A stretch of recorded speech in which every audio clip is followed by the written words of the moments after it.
Just talk about what you want to talk about. But at the end of the day, if Snoop's going around saying he went to the hospital and had a conversation with Pac, that is the flat out lie. The reason why that was a flat out lie, Pac had already passed away before Snoop left my house. Snoop came to my house and he didn't volunteer to come out there. I called and told him, get your ass out here right now. Snoop Dogg is gone, and no one seems to know exactly where he is. What started as whispers online about canceled appearances and missed meetings has snowballed into something far more serious. Something that feels like an unfolding crisis. Multiple industry insiders claim the FBI had been quietly building a case against Snoop for months, and before any official warrant could drop, he vanished overseas. Reports suggest he boarded a private jet out of Los Angeles, just days before federal investigators reopened files connected to the Death Row Records archives. If that timing sounds too perfect to be a coincidence, it probably isn't. This isn't just a nostalgic story about a hip-hop legend, it's the sudden collapse of a carefully built empire. For years, Snoop Dogg's image has been spotless, the ultimate survivor, a cultural icon who could host family TV one week and headline a festival the next. But behind that transformation was one move that might have changed everything: his 2022 acquisition of Death Row Records. When Snoop announced the purchase, Suge Knight was already serving a 28-year sentence for voluntary manslaughter. The deal, brokered through a Blackstone-controlled firm, was immediately called fraudulent by Knight himself. From his prison cell, Knight challenged Snoop directly in a recorded interview. Oh, my masters, I'm the first one ever got people out their contract. But how do you feel about Snoop owning it now? Well, I don't know. If he do, I doubt that. But if he did, it'll be a situation. Well, first of all, you gotta look at it like this. I'm quite sure I am Death Row. Suge Knight is Death Row. So I'm quite sure before it's said and done, all eyes on me and Machiavelli on the pockets of death to come back to me. And the rest of the stuff. Show me the paperwork. Show me what you own. That wasn't just ego, it was a warning. Knight was suggesting the transfer of Death Row's catalog wasn't clean, with whispers of missing royalties, sealed filings, and unreleased assets, including rumored tapes tied to one of rap's darkest mysteries, the 1996 murder of Tupac Shakur. What most people don't realize is that when Snoop took over Death Row, the LAPD had already quietly reopened parts of Shakur's case. Federal agents were reportedly reviewing suspicious money movements between former label executives and intermediaries linked to the Bad Boy camp. Then came late 2023, when a buried police transcript surfaced. The now infamous Keefe D interview claimed Sean Diddy Combs once offered millions for the deaths of Tupac Shakur and Suge Knight. Snoop's name appeared only once, but that was enough. According to one retired officer, if that transcript is authentic, it opens a trail. And that trail leads straight to anyone who ever profited from controlling Death Row's story. That's why Snoop's disappearance doesn't look like a vacation. It looks like a retreat. Sources close to him say he left for business, but the timing says otherwise. His flight from LA came the same week new subpoenas targeted Death Row accountants, demanding licensing records and contracts from Snoop's 2022 takeover, documents that might reveal whether evidence tied to Shakur's murder was moved, altered, or destroyed. None of this has been confirmed, but the pattern is getting harder to ignore. To understand what's happening, we have to go back to 1993, when Snoop first faced a murder charge in South LA. He claimed self-defense and was acquitted, but that trial marked him forever. It introduced him to the level of federal scrutiny he's now facing again. He built his legend on beating the system, surviving the streets, the courtroom, and the industry. But decades later, it feels like those same forces have circled back. When Suge Knight accused Snoop of destroying hip-hop and making everything flop, most dismissed it as bitterness. But now, those outbursts sound less like rants and more like warnings. industry lawyers quietly noted something strange. Snoop never released official sale documents for Death Row. No signatures, no receipts, just a press release and a rebrand.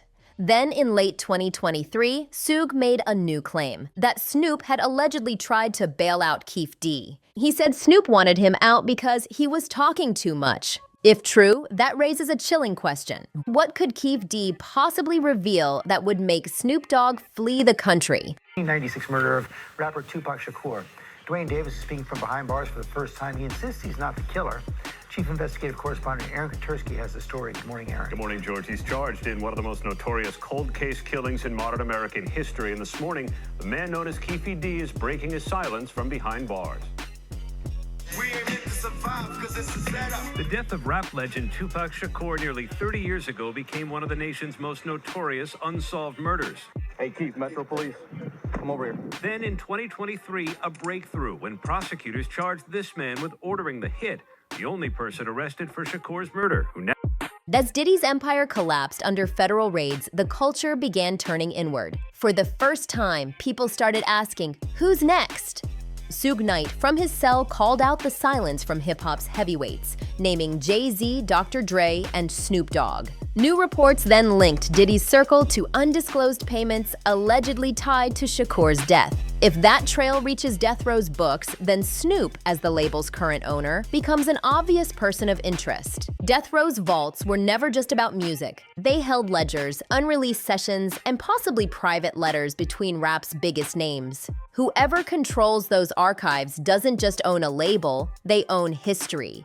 And if even a fraction of that material could implicate powerful people, it explains exactly why Snoop might want to keep them away from federal hands. In one of his final interviews before disappearing, Snoop laughed off Suga's accusations, calling them family business. But when reporters asked for proof of ownership, his team went silent. Then came the sequence of disappearances, a canceled commercial shoot in Arizona, an unannounced flight out of Burbank, and then nothing, just gone. Now we're left piecing together fragments, so a disputed label sale, a revived cold case, and a missing icon. The question isn't whether Snoop's in trouble. It's what does he know, and who else could be exposed if those archives ever resurface. Remember his 2023 interview with Logan Paul? Snoop told a heartfelt story about visiting Tupac in the hospital after the Vegas shooting, but Suge Knight, the man who was actually there, denied it all. That definitely didn't happen. Snoop never came to the hospital. And they hit me in the head, so we feeling like it's gonna be all right until we go to the hospital and see that it ain't all right. He got tubes in him, and it's like, when I walked in, I could just feel like he wasn't even there. And I fainted. Then his mother, got me up and walked me in the bathroom and had a conversation with me about being strong. She was like, my baby ain't never seen you weak. I don't want you to be weak in front of him. You go in the bathroom and fix yourself up, and you go back in here and you talk to him. Right now, he came to my house first. Tupac's mother was at my house. We walked back by behind the two pool houses, guest houses, and we had the conversation that I said last time. Snoop didn't throw up in no hospital. Snoop threw up in my backyard by the guest house, the pool house. Pissed me the fuck off. If that's true, it changes everything. Because if Snoop wasn't at the hospital, where was he? That single contradiction has reopened a flood of questions about loyalty, motive, and truth. Was Snoop creating distance from the chaos, even back then? Now, with Keefe D's trial approaching, that distance might not be enough. In early 2025, Tupac's family hired high-profile attorney Alex Spiro, the same lawyer known for taking down powerful entertainment figures. His team is tracing sealed settlements and unexplained payments between major record executives. Everyone's a target now, even those who thought their names were buried decades ago. When Snoop bought Death Row in 2022, he didn't just buy a legacy, he inherited its secrets. Suge Knight claims those vaults hold documents that could rewrite Tupac's final days. If that's true, Snoop's homecoming wasn't nostalgia. It was containment. He wasn't preserving history. He was protecting himself. As Diddy's empire crumbles, the parallels are impossible to ignore. Some of the same agents dissecting Diddy's finances are now cross-referencing death row contracts, searching for overlaps. Their theory that both empires, Bad Boy and Death Row, may share a hidden money trail connected to the same bloody chain of events. If that's true, Snoop's disappearance isn't coincidental. It's choreographed. Diddy's silence about Snoop's disappearance feels intentional. No post, no comment, no concern, and that silence speaks volumes. Insiders whisper that Snoop's exile might be his only way to avoid becoming Diddy's scapegoat. Because once prosecutors start naming collaborators, someone always takes the fall. Behind the scenes, the industry is in panic. Executives are combing through old contracts, artists are lawyering up, and everyone's wondering what happens if the death row archives surface. The walls are closing in, not just on Snoop, but on an entire era of hip-hop that was never held accountable. So what do you think? Has Snoop been running from the truth all along, or is he the final piece in a story we still don't fully understand?